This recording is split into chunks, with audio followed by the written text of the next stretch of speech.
Welcome to this week's video where I will share 3 mistakes that I made while flipping houses.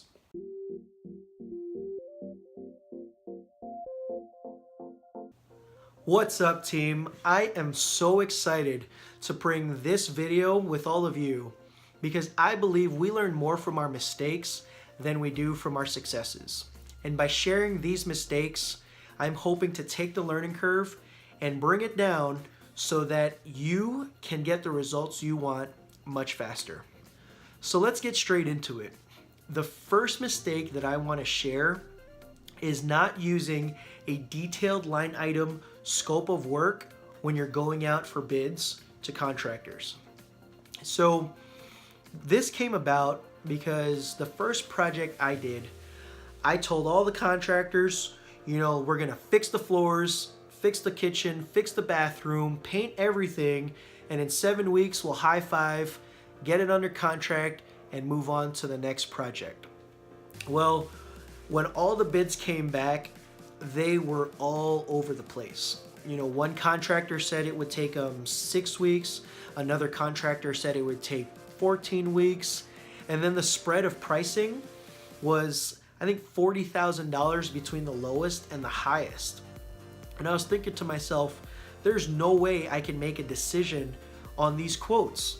So I spent another week getting clarifications from all of the different contractors, doing more walk downs on the houses, and just spending more time trying to get them all on the same page. And when you're going to 3 to 5 contractors and trying to get all of them on the same page, it becomes a management nightmare. So by putting out a good detailed scope of work should help you avoid having to spend that time on clarification and should get you better bids back so that you can make a decision. So it's very powerful. If you have a local real estate investment club, definitely link up with the folks there that are doing rehabs. I'm sure there's a template that you can use that they have and they're willing to share. If you don't have a local real estate investment club, or maybe you're not thinking about investing in real estate, but you're thinking about doing some work on your own house, send me an email, leave a comment below, and I will email you the scope of work template that I use, and hopefully that'll give you something to help get you started, take action, and do your first investment. The second mistake that I want to share is do not overbuild the house to what the rest of the market looks like, right? So I was building houses in, I would say the lower middle income of houses for the market. And at that price point, most people, they like granite countertops, they like the nice backsplash, but they're not willing to pay more for a house, as where some of the higher end stuff, that has less to do than the location and all the other amenities. But these were basic houses and, in very average neighborhoods, nothing spectacular here. And I was putting nice backsplashes, very nice granite, and spending the money on those higher end materials. Well, when the offers were coming in, everyone was wowed, right? So all the feedback I was getting from the open houses and this and that was, this is the nicest house that we've seen in this area in our price range. So what were people doing? They were making the offer probably at the top of their price range, but it was not at the price I needed it to be to make the profits I was expecting.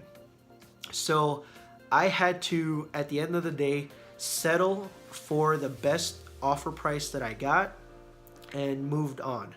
But it was a huge lesson learned, right? So don't overbuild. Keep your expectations within what the market expectations are, and that'll keep your rehab cost just right for you to maximize your profits.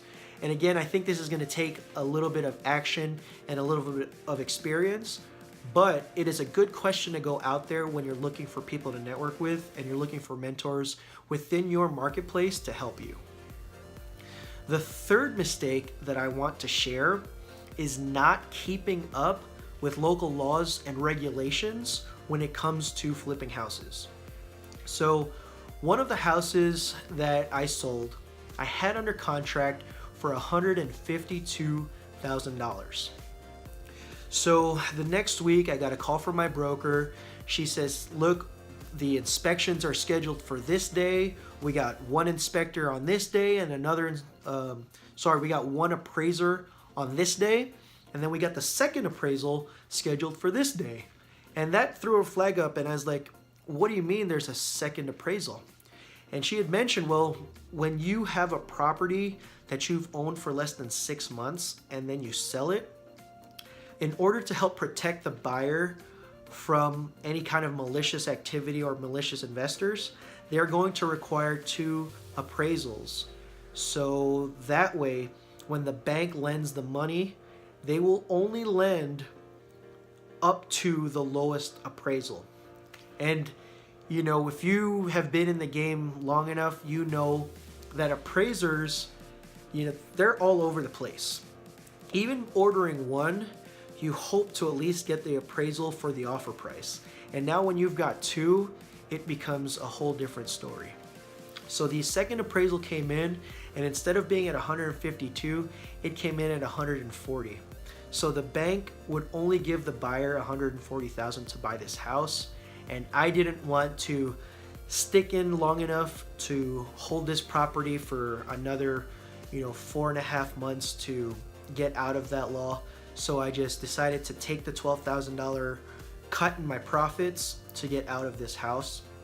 But again, it was a huge surprise for me, and I want to make sure that you guys don't get surprised when you're going out there and investing in real estate. So I hope that you guys got at least one thing out of these. Definitely share in the comments if there's any mistakes that you've made and that you want to share with everyone else so that they don't make those same mistakes.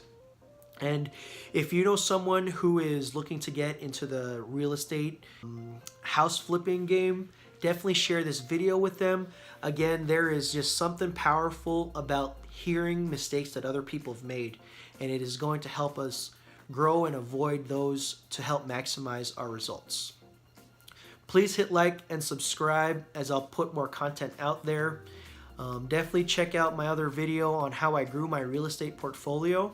And remember to keep growing, keep learning, and I'll see you at the top.